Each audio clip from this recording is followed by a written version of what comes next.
Pourquoi c'est important d'avoir conscience de ces niveaux?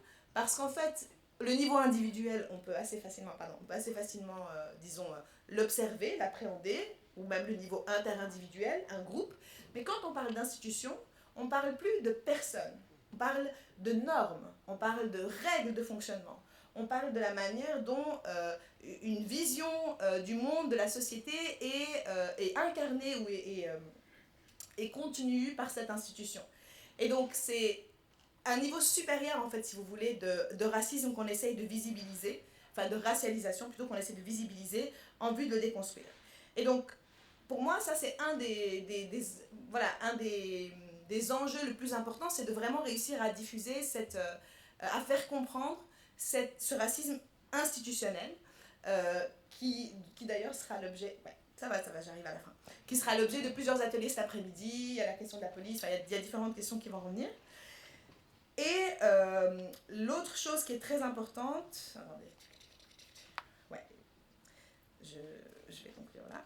Voilà, la matérialité du racisme. Et l'autre chose qui est très important, un des enjeux les plus importants aujourd'hui, c'est se défendre en fait, face aux attaques, face au backlash, face à toutes les menaces et les tentatives d'intimidation qui sont reçues, comment dire ça, dont les militants, les militantes, les associations font l'objet.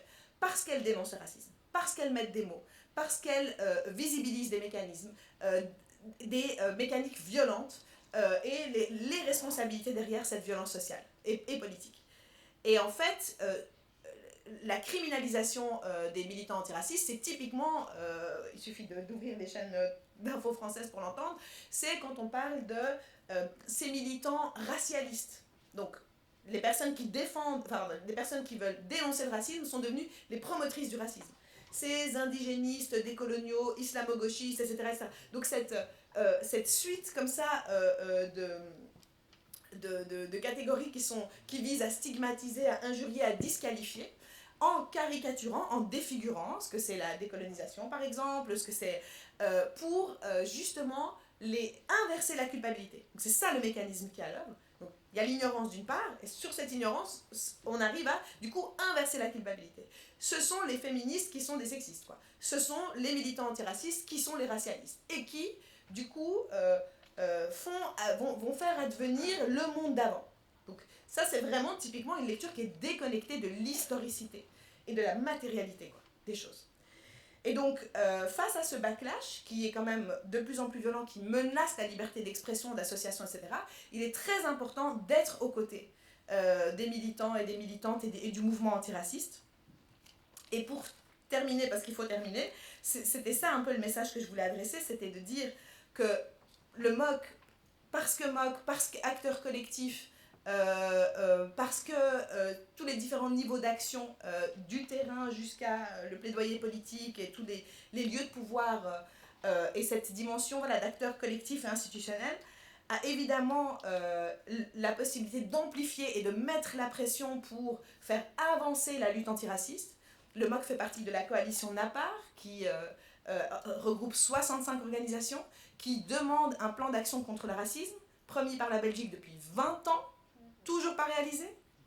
Donc le MOC est là dans cette coalition et peut aider à pousser et à continuer de mettre la pression partout où c'est possible.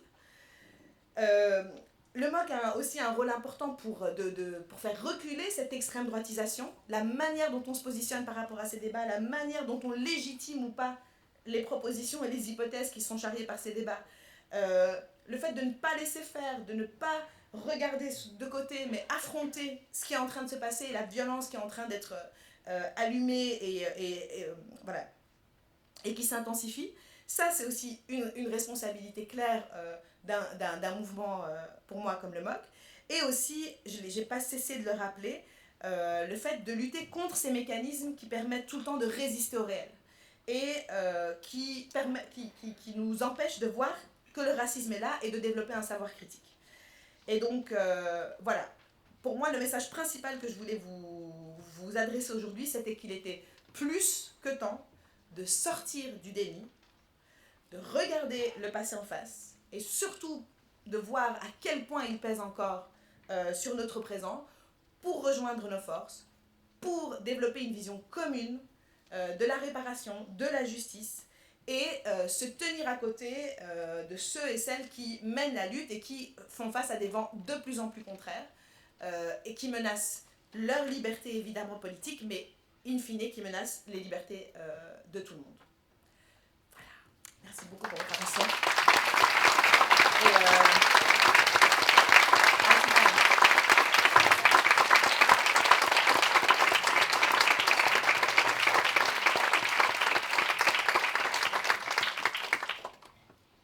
Merci beaucoup, Ralia, vraiment, d'une part pour ce travail vraiment d'éco-analytique du travail qui est à l'œuvre, ou qui commence à être à l'œuvre dans le mouvement, et donc tu as contribué à donner un peu les fils de cette transversalité qui serait nécessaire aussi, puisque, on le sait bien, nos réalités, les réalités de nos publics sont différentes d'une fédération à l'autre.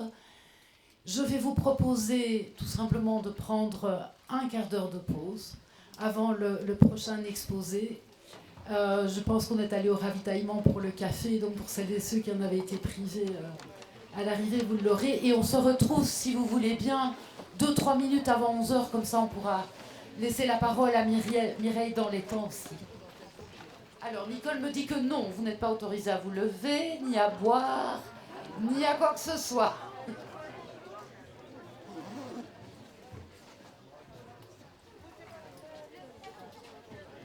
Elle voulait juste me dire à -5. On redémarre à -5.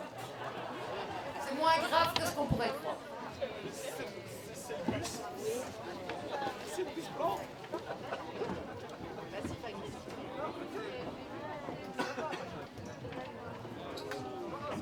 Ça tire, hein? Ouais, je regarde la place.